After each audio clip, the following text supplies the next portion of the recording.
nom du Père et du Fils et du Saint-Esprit. Amen. Grande joie d'être là avec toi.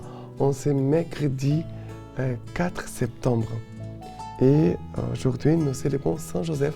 Demandons l'intercession de Saint Joseph chaque mercredi. D'accord? Et aujourd'hui, la première lecture, c'est 1 Corinthiens, chapitre 3, à partir du verset 1. Pour moi, frères, je n'ai pu vous parler comme à des hommes spirituels, mais comme à des êtres de chair, comme à des petits-enfants dans le Christ. C'est du lait que je vous ai donné à boire, non une nourriture solide. Vous ne pouviez encore la supporter. Mais vous ne le pouvez pas davantage maintenant, car vous êtes encore charnel. Du moment qu'il y a parmi vous jalousie et dispute, n'êtes-vous pas charnel et votre conduite n'est-elle pas toute humaine?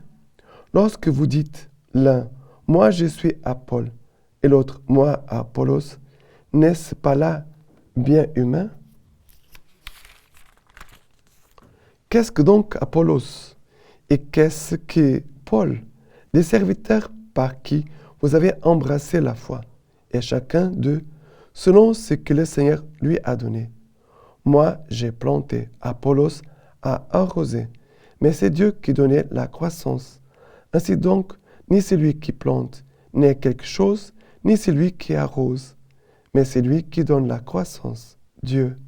Celui qui plante et celui qui arrose ne font qu'un, mais chacun recevra son propre salaire selon son propre labeur. Car nous sommes les coopérateurs de Dieu. Vous êtes les champs de Dieu, l'édifice de Dieu. Alors ici, Paul parle de deux réalités. Des hommes spirituels, des hommes charnels, des enfants ou des hommes mûrs. Ça veut dire que Paul il veut parler de deux choses. Celui qui vit la première conversion, c'est le cas dont Paul parle ici, sont des gens qui sont encore comme des bébés. Et voilà, ils vivent la première conversion. Dieu m'aime, Dieu vient prendre soin de moi, Dieu veut me donner sa paix, Dieu prend soin de nous, il est avec nous. Voilà, et c'est vrai toujours, ça ne change pas. Mais il y a des gens qui veulent seulement Dieu pour soi, voilà, pour moi, pour mon bien. Ils sont comme des bébés. Ils veulent une nourriture, voilà, comme du lait. Ça ne coûte rien à avaler. C'est facile, ça descend tout simple. Mais il y a la deuxième conversion. Il y a d'autres conversions que nous avons à vivre, dont Jésus parle. C'est lui qui veut me suivre, qu'il prenne sa croix et vienne derrière moi. C'est déjà une autre étape, plus exigeante. Ça demande un effort plus grand. Manger de la banane, des biscuits, du jus d'orange, voilà, c'est facile à manger. Mais manger des pommes de terre, la viande, ça exige plus d'efforts. Mais au niveau spirituel, c'est la même chose. Et ça veut dire que notre formation humaine, spirituelle, elle doit accompagner les étapes de notre croissance. Celui qui est encore un bébé, il doit recevoir une formation spirituelle adaptée à cette étape. Mais il ne peut pas demeurer dans cette étape-là. Un bébé ne peut jamais continuer comme un bébé. Il doit grandir, devenir un homme. Au niveau de la foi et de la vie spirituelle, c'est la même chose. Parce que je dois passer de Jésus pour moi au Jésus pour les autres. J'offre ma vie, je me sacrifie aussi pour le bien des autres. Vous comprenez? Ça, c'est le changement, le saut de maturité, de vivre une foi centrée sur moi pour mon propre bien, voilà. Et de passer à une foi que c'est un don de Dieu, mais que je vis cette foi pour le bien des autres, pour le salut des autres, pour le bonheur des autres. Vous comprenez? D'accord? Et maintenant, le psaume d'aujourd'hui, c'est le psaume 33, à partir du verset 12. Heureux le peuple dont le Seigneur est le Dieu, la nation qui s'est choisie en héritage. Du haut des cieux, le Seigneur regarde, il voit tous les fils d'Adam. Du Dieu de sa demeure, il observe tous les habitants de la terre. Lui seul forme leur cœur. Il discerne tous leurs actes. Et après, notre âme attend le Seigneur. Notre secours et bouclier, c'est lui. En lui, la joie de notre cœur. En son nom de sainteté, notre foi.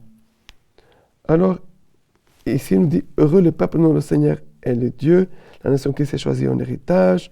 Le Seigneur voit les fils d'Adam et lui, il forme notre cœur.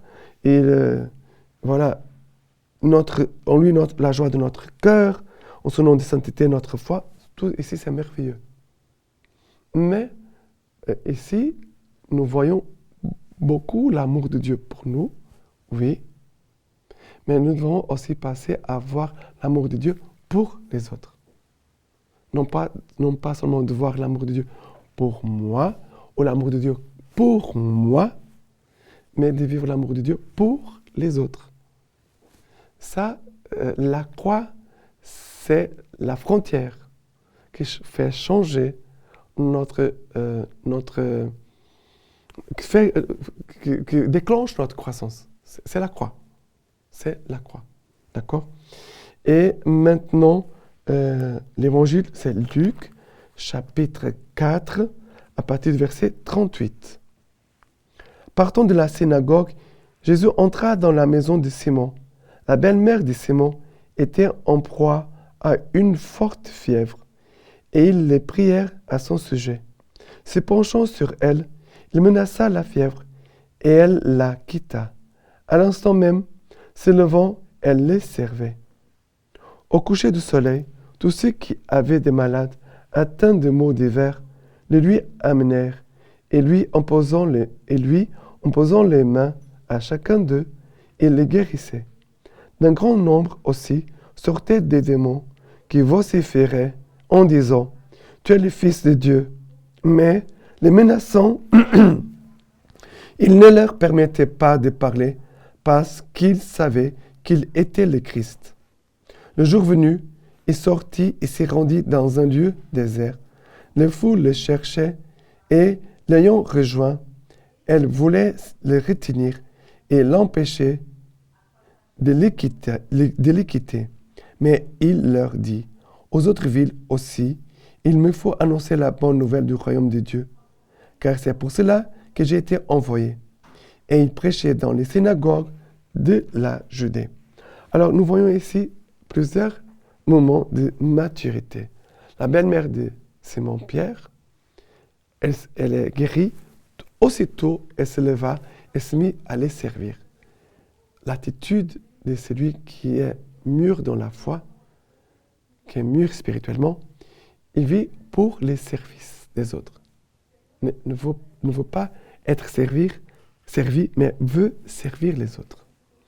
Deuxième chose, Jésus va délivrer les personnes de leur maladie et de l'action du mal et du démon.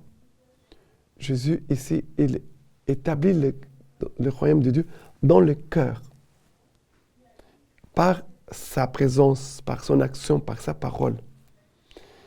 La maturité, c'est d'être canal de la grâce de Dieu pour les autres, pour la guérison des autres et pour la délivrance des autres, pour éclairer les âmes des erreurs, des choses méchantes et dangereuses au niveau de la foi, et aussi d'être un canal de la guérison du Seigneur.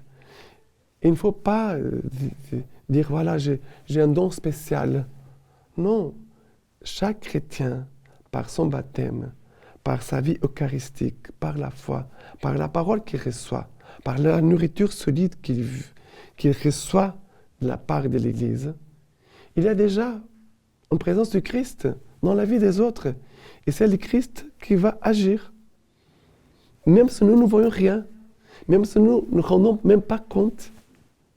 Et la troisième chose, c'est Jésus qui évangélise.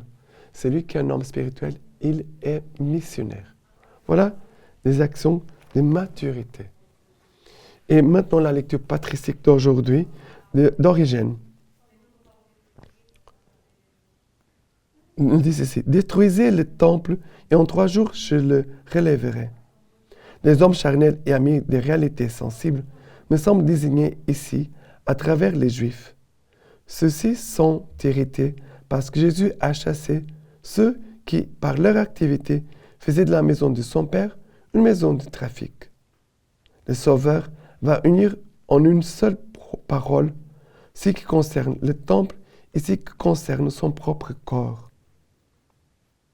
L'un et l'autre, le temple et le corps de Jésus, me semblent être la figure de l'Église, car celle-ci est bâtie de pierres vivantes. Elle est une demeure spirituelle pour un sacerdoce saint.